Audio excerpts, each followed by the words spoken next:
பாலகிருஷ்ணன் வணக்கம். வணக்கம். நம்ம சந்திச்சு ஒரு மாசத்துக்கு மேல இருக்குமா? இருக்கும். ஒரு மாதம். போன முறையே நீங்க சாத்தூர்ல மழையை வர வைக்கிறேன்னு சொல்லிட்டு போயிருந்தீங்க. இந்த நிமிஷம் வரைக்கும் மழையை காணும், வெயில் தான் போட்டு வாட்டுன்னு வாட்டுது. போன வருஷம் 2 மழை பெஞ்சிருக்கு. 2 மாதம். போன வருஷம் பெஞ்சது கோடை மழை, அது வருஷம் பெய்யும். நாங்க கேட்கறது சிறப்பு மழை. நான் என்ன சொல்றேன், நீங்க பேச்சு மறுநாள் 2 நாள் மழை பெஞ்சா இல்லையா? மழை பெஞ்சது எல்லா பக்கம் பெஞ்சது. உங்க சாத்திரம் மட்டும் பெஞ்சதா? மதையில பெஞ்சது. ஆமா. தென்காசியில் அதிகமாக பெஞ்சது. ஆமா.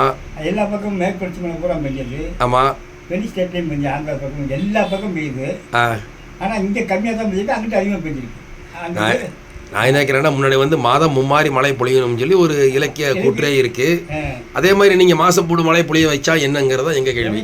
டெம்பிள், அதாவது என்கிட்ட நான் சாமியை கும்பிட்டு சாமி மழை உருவ வைக்க, கடவுள் உருவ வைக்காதுன்னு சொல்லி போட்டு நம்ம தான் உரங்கல.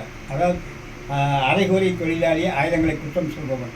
அதே மாதிரி நான் அரைகுறையாக படிச்சுட்டு இது அது சரியில்லை, இது சாமி சரியில்லை, கடவுள் மன்னிக்க மாட்டார், நீங்கள் செஞ்ச பாவம் அப்படிலாம் சொல்ல மாட்டேன். பாவம் புண்ணியங்கிறதுக்கும் சம்மந்தம் கிடையாது. ஏன்னா நான் மழையை நான் உருவாக்குறேன். மற்றவங்க மாதிரி அது நீங்கள் பாவம் அதிகமாக செஞ்சீங்க மழை வச்சு அப்படிங்கிற சொல்ல மாட்டேன். நான் அதை முறைப்படி கண்டுபிடிச்சிருக்கேன். ஏன் அப்படி லேட் ஆகுது அப்படின்னு என்கிட்ட பொருளாதார வசதி கிடையாது. கடலுக்கு போகணும், நதிக்கு போகணும். அதாவது ஒரு எலக்ட்ரிஷியன் செக் பண்ணிட்டானா முதல் சுற்றிக்கிட்ட செக் பண்ணுவான். சரியாக இருக்குன்னா ஃபீஸ் கட்டிகிட்ட போவான். அங்கேயும் சரியாக இருக்குன்னா அங்கே மெயினுக்கு போவான் டிரான்ஸ்ஃபாரத்துக்கு. அங்கே போனால் 3 இடங்களில் எங்கேயாவது ஒரு இடத்துல மிஸ்டேக் இருக்குது, தள்ளி. அப்போ உங்களுக்கு பொருளாதார வசதி இருந்தால் மாதம் மும்மாரி புளிய வைக்க முடியும். ஆமாம். எனக்கு மெயின் பணம் தாங்க. ஏன்னா இயக்கிறது கடவுள் சாமி கிடையாது, பணம் தான். ஏன்னா பூலோக ஆண்டவர்கள் கூட பணத்தில் இயங்கிட்டு இருக்காங்க. பணத்தை தான் நிர்வாகம் பண்ணிட்டாங்க. இப்போ நீங்கள் மழையை வரவழைக்கிறது ஆன்மீக சேவையா அரசியல் சேவையா? இது அரசியல் ரெண்டு எல்லாமே கலந்து. இது தனிப்பட்ட பொதுவான சேவை. இதை எல்லாரும் அவங்க எப்படி பிரிச்சுக்கிறாங்க. எங்கள் ஆட்சியில் யார் ஆட்சியில் மழை வந்தது அப்படின்னாங்க, அவங்க அவர் ஆட்சியில் மழை வந்தது அப்படின்னாங்க. ஆனால் ஆட்சியாளருக்கு இது நம்ம ஒரு ஆள் இப்படி மழை வர வைக்கணும்னு நான் வெளியே போனாலும் பார்க்க மாட்டேங்காங்க, டிவியில் போட்டாலும் மற்றவங்க சொல்ல மாட்டேங்காங்க. எதுவுமே கிடையாது. காரணம் என்னன்னு கேட்டீங்கன்னா, இப்போ சொன்ன கடவுள் சாமி கிடையாது, பணம் சொல்ல முடியல. இப்போ எங்கிட்ட பணம் இருந்ததுன்னா 10 சேனல் வந்துடுவாங்க. 10 இல்லை. ஏன் கேட்குறேன்னா, இது அரசியல் சார்ந்ததாக இருந்தால் சில அரசியல்வாதிகள் கடவுள் கிடையாது, குறிப்பாக இந்து கடவுள் கிடையாது, இதெல்லாம் நாங்கள் ஏற்றுக்கிட மாட்டோம், மூட நம்பிக்கை இதெல்லாம் அப்படிங்கிறத மாதிரி சொல்லுவாங்க இல்லையா? அப்போது நீங்கள் இது அரசியலாக பார்க்க முடியாது. ஆமாம். இல்லை. அதாவது எப்படின்னு கேட்டிங்கன்னா, ஒரு குணம் என்பது ராஜா, அறிவு என்பது மந்திரி. ஏன்னா உடம்பு அரண்மனை, நம்ம நீதி நேர்மையோட உடம்பு அத்தகைய செயல்களை இருக்கணும். உயர்ந்த அறிவு, உயர்ந்த குணம், உயர்ந்த செயல் இருந்துச்சுன்னா மனிதனாக பாஸ் ஆகணும். இப்போ மனிதனாக பாஸ் ஆகி தான் இயற்கையை பார்க்கும்போது நம்ம அதுக்கு எதுக்கு மழை கொடுக்குது. அதுக்கு எதுக்கு கிளைமேட்டில் வேறு ஒன்று காசு பணம்லாம் கொடுக்க போகிறது கிடையாது. அதனால் நான் அது எனக்கு கொடுக்குது. நான் மனிதனாக பாஸ் ஆகி தான் வர வைக்கிறேன். மனிதனாக பாஸ் ஆகிற அளவுக்கு ஃபெயிலாக்கி விட்டாங்க. இருக்குது அந்தளவுக்கு சட்டங்கள் போய் இணைப்பு பொருளா வசதி இல்லாமல் நான் சொன்னதை சரியாக நடக்க முடியாமல் போயிடுது. காரணம் இப்போ பொருளாதார வசதி கிடையாது. கடல் நீர் நதியில் பிடிக்கணும்.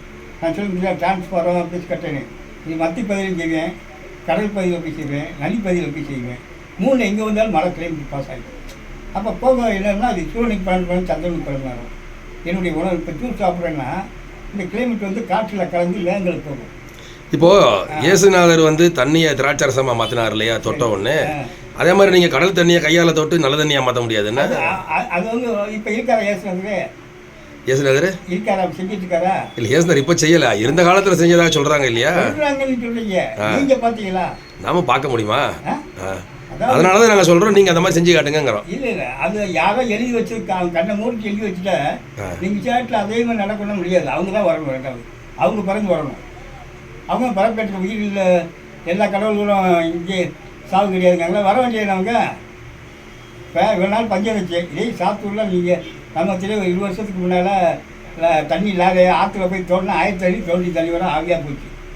வைப்பாக பேர் கையை இப்படி வச்சோடனே மணல் தள்ளி விட்டால் தண்ணி வரும். குடிச்சிட்டு பலபடி மணல் முடிப்பு வருவோம். ஆற்றுல போய் உரம் வந்து குளிச்சுட்டு வருவோம். இப்போ போனால் வெளிக்கடியும் பாயம் தான் கிடக்கு. அந்த மாதிரி இருக்கா?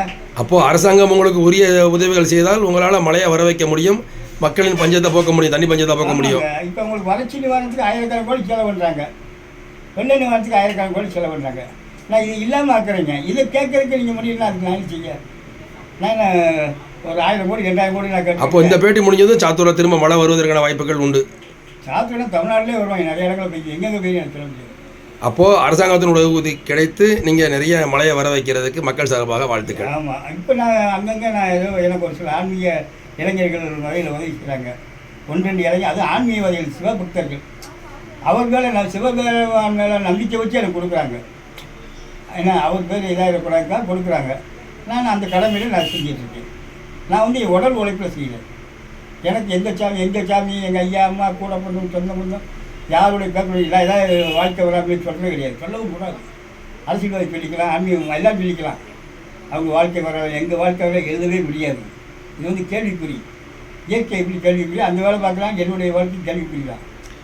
இப்போ நம்ம இயேசுநாதரை வந்து பரமபிதாவின் பிள்ளைன்னு சொல்கிறாங்க இல்லையா? ஆமாம். அது மாதிரி நீங்கள் வருண பகவானின் மகனாக இருப்பீங்களோ? அது வந்து நாடி ஜோடத்தில் போட்டிருந்தான். என்ன போட்டிருந்தான்? நான் வந்து நீங்கள் வர்ணபாவுடைய மகனியா, அதான் அந்த மலையெல்லாம் வரவழைக்க காரணம். இப்போ அப்புறம் இன்னொரு நாடி ஜோடத்தில் வந்து நீங்கள் காலங்களுடைய அம்சத்தில் பிறந்திருக்க, காலத்தை மாற்றுறது. அதான் நீ பனிக்காலங்கள் வெயில் வர வைக்க, வெயில் காலங்களில் பனியை வரைக்கிற, அது காலங்களை மாற்ற மழை வரைக்கிற. அப்போது நீங்கள் வந்து வர்ண பகவானின் பிள்ளைங்கிறது ஏடு ஜோசியத்திலேயே தெரிஞ்சிருச்சு. எனக்கே என் மேலே சதியாக ஏற்படும்ல. என்னென்ன நம்ம இதுக்கு முன்னாடி எனக்கு இந்த சக்தியெல்லாம் கிடைக்கல. வர்ண பகவான் யாரு? யாரு வர்ண பகவான் யாரு? வர்ணம் வந்த மலையினுடைய அதிபதி தான். யார் கண்ட்ரோலில் இருக்கார் அவர்? அது பஞ்சபூதங்களுடைய கண்ட்ரோலில் தான் இருக்குது. இல்லை, அவர் கண்ட்ரோல் இயக்கிறது யாரு? உதாரணத்துக்கு வர்ணபகவான் சொல்கிறேன், நான் பார்த்தது கிடையாது. வர்ண பகவான் வந்து அஷ்டதிக்கு பாலகர்களில் ஒருத்தர். சரியா? அவருடைய ஆயுதம் என்ன தெரியாது. பாச கயிறுங்கிறது தெரியாது. அவருடைய வாகனம் என்ன முதலங்கிறது தெரியாது. அவருடைய வாகனம் முதலங்கிறது தெரியாது. அவர் இயக்கிறது இந்திரன்கிறது தெரியாது. ஆனால் நீங்கள் வர்ண பகவானோட நீங்கள் வர்ண பகவானின் பிள்ளை. எப்படி ஏசுநாதருக்கு அவர் பரமபிதா பற்றி எதுவும் தெரியலையோ அது மாதிரி உங்களுக்கு உங்கள் தகப்பனாரை பற்றி ஒன்றும் தெரியாது. அதை காமிச்சு யார்ட்டும் பண்ணுவாங்க. நான் வர்ணமுடைய மகன் சொல்லி யாரும் கேட்க மாட்டாங்க. அதை காமிச்சு யார் ரூபாயும் கொடுத்து ஏமாறுவோம். முதல்ல இந்த மலை வரவழைக்கு வந்து ஏமாளித்தனமான வேலை. ஆனால் என்னை பெரிய ஏமாத்துக்காக பார்ப்பாங்க எல்லாரும். நான் 20 வருஷம் உங்களுக்கு தெரியும், 20 வருஷம் வர வச்சுருக்கேன். அது நான் அப்படி சொல்லலை பாலகிருஷ்ணன். மழையை வர வைக்கிறதுங்கிறது ஒரு மிகப்பெரிய விஷயம். அப்போது அதை வந்து நீங்கள் சொல்லும்போது சிலர் உங்களுக்கு உங்கள் மேலே நம்பிக்கை இல்லாமல் போகிறது உலக இயற்கை. வேறு ஒன்றும் இல்லை. இந்த பக்கத்தில் அருக்கோட்டையில் ஜெயவிலாஸ் மில்லு, ஜெயலட்சுமி மில்லு, அவங்க என்னை வர வச்சுருந்தாங்க. போய் அங்கே தங்கியிருந்து ஜூஸ் எல்லாம் வாங்கிட்டு வந்துருவாங்க. டெய்லி காலையில் 2 ஜூஸ், சாயங்காலம் 2 ஜூஸ் வாங்கி கொடுத்தாங்க. சாப்பிட்டுவேன். கேண்டீன்லேயே சாப்பாடு கொடுப்பாங்க, சாப்பிட்டுவேன்.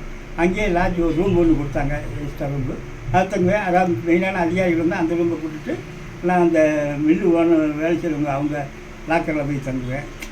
இப்படிலாம் கொடுத்து நான் எனக்கு அங்கே சாப்பாடு 3 வேளை கொடுத்து எல்லாம் இருந்தாங்க. நான் அந்த மாதிரி கடலுக்கு போகணும் அப்படின்னா ஒரு 2000 கொடுப்பாங்க, 3000 கொடுப்பாங்க. வாங்கிட்டு ராமேஸ்வரம் போயிட்டு வருவேன், இங்கிட்டு கும்பலி போயிட்டு வருவேன். போயிட்டு வந்து குளித்து புயல் உருவாக்கி பயங்கர மழை எல்லா பக்கமாக நிறைஞ்சது. சுற்று வட்டார கம்மா அப்புறம் 19 வருஷம் 2019, 20, 21 அதுபடி சுற்றி தண்ணி பஞ்சம் இல்லாத அளவுக்கு மழை. மதுரையில் 8 மாதம் ஆற்றுல இக்கடக்க தண்ணி போச்சு. அந்த வருஷத்தில் எல்லா பக்கமும் இந்த ஆற்றுல ஃபுல்லாக தண்ணி போச்சு. இது என்ன அவங்கள்ட்ட கேட்டாங்க, என்ன பத்திரிக்கை டிவியில் போடலாம்ல, அப்படி அடுத்த வருஷம் போடுவோம் அப்படின்னாங்க. இந்த வருஷம் போனேன். நாங்கள் விளம்பரத்தெல்லாம் விரும்ப மாட்டோம், அது வெளியே வரக்கூடாது, எங்களுக்கு பல பிரச்சனைகள் வரும் அப்படி அப்படின்னு ஒதுக்கிட்டாங்க. அப்போ இவ்வளோ பெரிய வேலை பார்த்து வெளியே தெரியாமல் நான் கிருக்கணக்காக புலம்புறேன். அவங்க படம் அடைஞ்சவங்க பதில் சொல்ல முடியல, எந்த பதிலும் இல்லாமல் இருக்குது. இப்போது நீங்கள் வந்து பல ரசங்கள் குடிக்கிறீங்க, அதில் வந்து இனிப்பு இருக்குது, அதனால் நல்ல தண்ணி மழை பெய்யுது. கரெக்டாக? சரி. அதே மாதிரி உப்பு தண்ணி குடிச்சிங்கன்னா உப்பு தண்ணி தான் மழை பெய்யும். அந்த உப்பு தண்ணி மழை யாருக்கு ஆகாது. அப்போது மக்கள் வந்து உங்களை திரும்பி பார்ப்பாங்க இல்லையா? இவர் வந்து கோவத்தில் இருக்கிறாரு, உப்பு தண்ணி மழையை வர வைக்கிறாரு, இது ஒன்றுக்கு ஆக மாட்டேங்கி ஆற்றுல வந்து ஆற்று தண்ணி கட்டி போயிடும். ஒரு விஷயம், இது வந்து யார் பார்க்கணும் அப்படின்னா வெதர்மேன், வானிலை ஆராய்ச்சியாளர்கள். இல்லை, வானிலை ஆராய்ச்சியாளர் வந்து பார்க்கறத நான் சொல்ல வரல. இல்லை, நான் வந்து ஒரு வழக்கறிஞர், ஒரு பத்திரிகையாளர், ஒரு எழுத்தாளர். ஆர்சி ஸ்ரீராம்னா ஓரளவுக்கு தெரியும். நான் என்னுடைய கேள்வி என்னன்னா, நீங்கள் நல்ல தண்ணி மழையை வரவழைச்சி மக்கள் உங்களுக்கு எந்த விதமான பிரதிபயனமும் கொடுக்கல. ஆக நீங்கள் உப்பு தண்ணியை குடிச்சு உப்பு தண்ணி மழையை வர வச்சா மக்கள் உங்களை திரும்பி பார்ப்பாங்க, காலில் விழுந்து கும்பிடுவாங்க, நல்ல தண்ணி மழையாக மாற்றுங்கன்னு கதறுவாங்க. நம்ம லெவல் மாறும் இல்லையா? அதுக்காக நான் கேட்குறேன், வேற ஒன்றும் இல்லை. உப்பு தண்ணி குளிக்கணும், நல்ல தண்ணி குளிக்கணும். ஏன்னு கேட்டீங்கன்னா கடவுளுடைய நீராவியும் போகணும், நதியுடைய நீராவையும் காற்றில் கலக்கணும். பொண்ணு மோதி வெயில் பனி காற்று எல்லாம் 5 பஞ்சபூதம் உருண்டையாக கணிச்ச அணுக்களை உருவாகும். அதில் உயிரணுக்கள் வந்து பாஸ் ஆகி அது செத்து போச்சுன்னா மழை இறங்காது. மேற்கொண்டு நிறைய இல்லை. அது அந்த டாபிக் நான் கேட்கல. நீங்க வந்து உப்பு தண்ணியை நல்ல தண்ணியை ஆர்ஓவா மாத்துறது மாதிரி கடல் தண்ணியை நீங்க உள்வாங்கி ஆர்ஓவா மாறி நல்ல தண்ணியா மாத்தி கொடுத்துறீங்க. அப்படி மாத்தாதீங்கிறேன், மாத்தாதீங்க, உப்பு தண்ணியாவே கொடுங்கிறேன். அது இயற்கை மாறிக்கிறோங்க, நான் வந்து மனுஷன் தான். ஆக மழையை வந்து நல்ல தண்ணி மழை உப்பு தண்ணி மழையான்னு கண்டுபிடிக்கிறதுக்கு கட்டுப்படுத்துறதுக்கான சக்தி உங்களுக்கு கிடையாது. தீக்கிட்டி வச்சு மேலே வச்சிங்கன்னா சூடு தாங்க முடியாது. ஆனால் வெயில ஓவரா கொடுத்தேன், நானும் கொடுத்தேன். இல்லை, நான் என்ன நினைக்கிறேன்னா, மழை தண்ணியை வர வைக்கிறீங்க இல்லையா, அது நல்ல தண்ணி மழையா உப்பு தண்ணி மழையாங்கிறத முடிவெடுக்க வேண்டிய அந்த அதிகாரம் உங்ககிட்ட கிடையாது. பொதுவான மழை தானே அது, உங்ககிட்ட அதிகாரம் கிடையாது. அதெல்லாம் கிடையாது. அதை ஏசாக்கி எல்லாம் வந்து வரேன். அப்போ மழை தானா வருது தானா போகுது.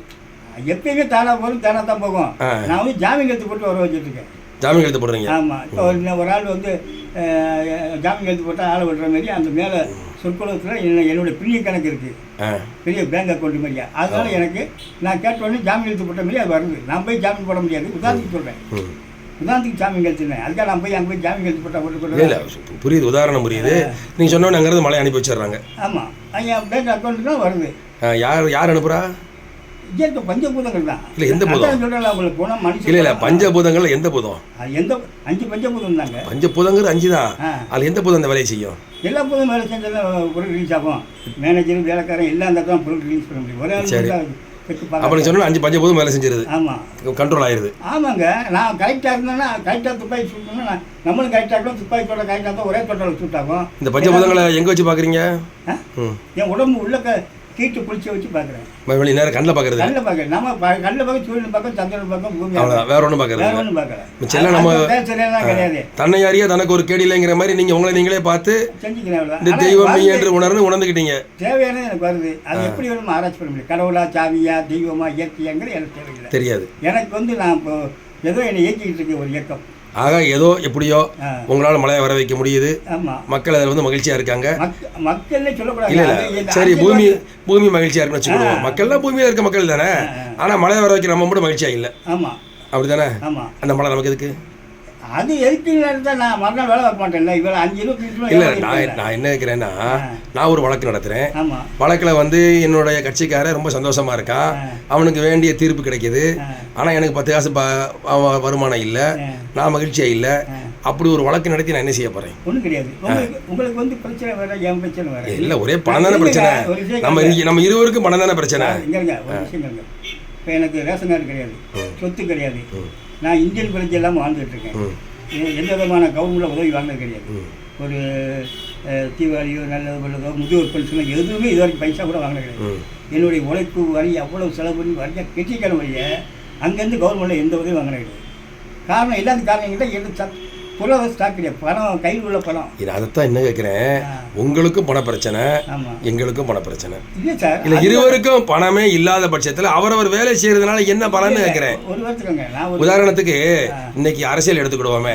அரசியல் ஒரு சமூக சேவைங்கிறாங்க. சமூக சேவைன்னா அவங்க அதுக்கு பணம் வாங்கக்கூடாது, பணம் வாங்குறாங்க. சேவை செய்கிறவங்களுக்கு வந்து யாருமே பஞ்சப்படி வழங்குறது இல்லை. இதில் பஞ்சப்படி வழங்குறாங்க, மாத சம்பளம் கொடுக்குறாங்க, பென்ஷன் கொடுக்குறாங்க, பயணப்படி கொடுக்குறாங்க, எல்லா சலுகைகளும் கொடுக்குறாங்க. ஆக அரசியல் என்பது ஒரு சேவை கிடையாது. சரி, அரசியலை ஒரு தொழில்னு வச்சுக்கிடுவோம். ஒரு வாத்தியார்னா அந்த வாத்தியார் தொழிலுக்கு இவருக்கு என்ன தகுதி வேணும், வழக்கறிஞர் தொழிலுக்கு என்ன தகுதி வேணும், மருத்துவர் தொழிலுக்கு என்ன தகுதி வேணுங்கிறது மாதிரி அரசியல் தொழிலுக்கு இந்த தகுதி வேணும்னு சொல்லி இன்னைக்கு வரைக்கும் தகுதி நிர்ணயம் பண்ணலை. அப்போ அது சேவையும் இல்லை, தொழிலும் இல்லை, ரெண்டும் கெட்டாங்கிறது மாதிரி நீங்க பண்ணக்கூடியது அரசியலும் இல்லை, ஆன்மீகமும் இல்லை, ரெண்டும் கெட்டான்னு சொல்றீங்க. அப்படித்தானே? இது விரைவில் மாறி உங்களுக்கு ஒரு அங்கீகாரம் கிடைச்சி சமூகத்தில் நீங்க செய்யற ஒவ்வொரு செயலுக்கும் பணம் வர்றது மாதிரி இதை நீங்க ஒரு அரசியலா மாத்தினா தான். பார்த்தோம்னா அங்கே 5 லட்சம் 3 லட்சம் 50 பேர் கொடுத்தா 100 50 பேர் கொடுத்தா ஒவ்வொருத்தரும் அறிக்கை விடுறாங்க. நான் இவ்வளோ ஒரு செஞ்சுக்கிட்டு இருக்கேன். நான் போயும் பார்க்க முடியல, அவங்களும் இதை பார்க்குறாங்க, எல்லாரும் கம்முன்னு இருக்காங்க, எந்த அக்கறையும் இல்லை. ஆனால் அவங்க பூரா உடனே பேசுகிறாங்க. இல்லை அப்படியா மக்களை போய் தேடி போய் சேரும். தண்ணி பிரச்சனைக்கே காவேரி பிரச்சனை எல்லா நடிகரும் அரசியல்வாதம் சண்டை போட்டு இருந்தாங்க. உள்ள நான் அங்கேயே போய் மழை வர வச்சுட்டு வந்தேன். 8 வருஷம் மழை இல்லாமல் இங்கே தண்ணி இல்லாமல் தான் அங்கே இல்லாமல் தான் இங்கே வர வச்சு 8 வருஷம். எது எப்படியோ உங்களுடைய சேவை நாட்டுக்கு தேவை. நீங்கள் இல்லாட்டா மழை வராதுங்கிறது மாதிரி சொல்கிறீங்க. இல்லை, நான் பிறகு மழை பெய்யுது. அப்போ முந்தி மழை பெய்யும், அப்போ பிந்தி மழை பெய்யும். சரி, இந்த மலைக்கு நாம தான் சொந்தக்காரங்க சொல்லி ஒரு உரிமை கொண்டாடுறோம்னு வச்சுக்கோங்க. நம்ம வாழ்ற காலகட்டம் வரைக்கும் அதான் நம்ம வாழ்ற காலகட்டம் வரைக்கும் நான் என்ன கேட்குறேன், வாழ்ற காலகட்டம் வரைக்கும் மலைக்கு நம்ம தான் உரிமையாளர் உரிமை கொண்டாடுறோம். அந்த உரிமைக்குரிய பணத்தை அது தகுதியில் இருக்கிற அரசாங்கத்திட்ட இருந்து வாங்குறதுக்கு என்ன வழி அப்படிங்கிறத கொடுத்து அடுத்த வீடியோவில் சந்திப்போம். சரியா? ரைட்டு. வணக்கம். வணக்கம். ஆனால்